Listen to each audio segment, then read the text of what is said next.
আমি দেখছি তোমাদের কাছে একটা মেকআপ ভিডিও নিয়ে চলে এসেছি। তার জন্য আমি ফার্স্ট যেটা ইউজ করব সেটা হচ্ছে ফিটমির এই প্রাইমারটা। এটা আমার খুবই ভালো লাগে এবং আমার যেহেতু খুব একটা ওপেন পোর্স নেই তার জন্য আমি অল্পই লাগাই এবং আমার তাড়াতাড়ি মানে কাজ চলে যাবে।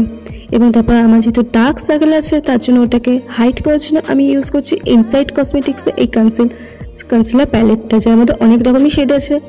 আমার যেহেতু বেশি ডার্ক সার্কেল নেই তার জন্য আমি অরেঞ্জ আর নিউড শেডটা মিশিয়ে মাখছি। তোমাদের যার যেরকম সেই অনুযায়ী মেখো।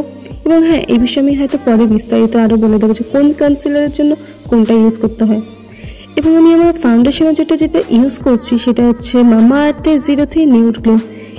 আমার মনে হয় ফাউন্ডেশনটা সব অবশ্যই মুখের শেডেরই নেওয়া উচিত, খুব একটা হোয়াইট নেওয়াটা আমার ভালো লাগে না। এবার তোমরা যেটা প্রেফার করো বন্ধুরা, তোমরা চেষ্টা করবে ফাউন্ডেশনটা যাতে চোখের তলায় যাতে না দাও, কারণ চোখের তলায় যেহেতু আমরা কনসিল করবে তার জন্য ফাউন্ডেশনের কোনো প্রয়োজনই হয় না। আর আমি কন্ট্রোলের জন্য এসে সেম প্যালেটটি ইউজ করেছি যেটা কিনা আমি কনসিলারের জন্য ইউজ করেছিলাম। ওর মধ্যে থেকে ব্রাউন শেডটা নিয়ে আমি আমার কন্ট্রোরটাকে করে নিয়েছি। এবং দেখো যে কন্ট্রোরটা তোমাদের মুখ অনুযায়ী মানে শেপ অনুযায়ী করবে মুখে। আমার যেহেতু শেপটা গোল হলেও কিন্তু আমার মানে মুখের পজিশনটা এই জায়গাটা অনেকটা চাপা, এই জন্য আমি খুব একটা নিচের দিকে কন্ট্রোল করি না।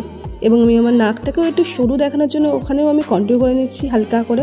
আমি খুব একটা কন্ট্রোল করতে পছন্দ করি না বা খুব একটা এখন অবধি পারি না, যতটা পারি আমি চেষ্টা করি করার।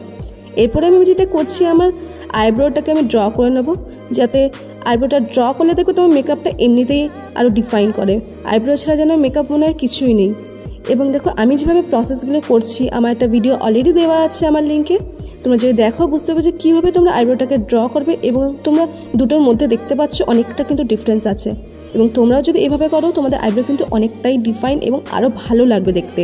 এবার আমি যেহেতু আমার আই মেকআপটাকে স্টার্ট করবো তার জন্য প্রথমেই দেখে নিচ্ছি আমি এই মেকআপ রেভলিউশন এই দুটো প্যালেটের মাধ্যমে, একটা কিনা নিউড শেড একটা কালারিং শেড, যে এই দুটোর মাধ্যমে আমি আজকে আমার আই মেকআপটাকে কমপ্লিট করবো। ফার্স্টে আমি আমার আই মেকআপটাকে কমপ্লিট করার জন্য আমি ওখানে আমার কনসিলার দিয়ে নিচ্ছি, যেটা কিনা দেখো একটু বেশি ডিফাইন হবে তোমার আইটা। এবং তারপর একটা ফ্লাফি ব্রাশ নিয়ে আমি ওখানে নিউড শেডটা নিয়ে পুরো অল ওভার দিয়ে নিচ্ছি যাতে আমার কনসিলারটা সেট হয়ে যায়।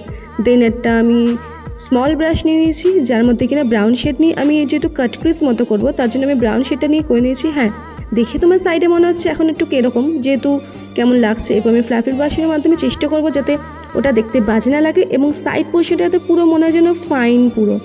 কারণ যদি তুমি পুরো চোখটুকু নিয়েই করো দেখবে কেমন একটা যেন লাগে, মানে ওইটুকুই যেন গোল হয়ে আছে। এই জন্য আমি চেষ্টা করেছি ব্রাশের মাধ্যমে ওটাকে যাতে বাইরে একটুখানি বের করে দেওয়া, যাতে জিনিসটা পুরো ডিফাইন লাগে। এরপর আমি একটা ইয়ারবাডসের মাধ্যমে আমি একটা মাইসেলার ওয়াটার নিয়ে এবং সেটাকে আরও ডিফাইন করার জন্য আমি নিচ পোর্শনটাকে ইয়ে করে দিয়েছি। এবার বন্ধুরা কী বলবো, আমিও লাস্ট পোর্শনটা নিতে আমি ভুলেই গেছি, তাই প্লিজ কিছু মাইন্ড করো না। তোমার লিপটাকে এঁকে নিয়ে লিপ গ্লস দিয়ে নিও লিপস্টিকের মাধ্যমে। হ্যাঁ, আর অবশ্যই তোমার চোখটাকে কিন্তু আইল্যাশ বা মাস্কারা লাগাতে ভুলো না। টাটা বন্ধুরা, ভালো লাগলে সাবস্ক্রাইব করবে। টাটা।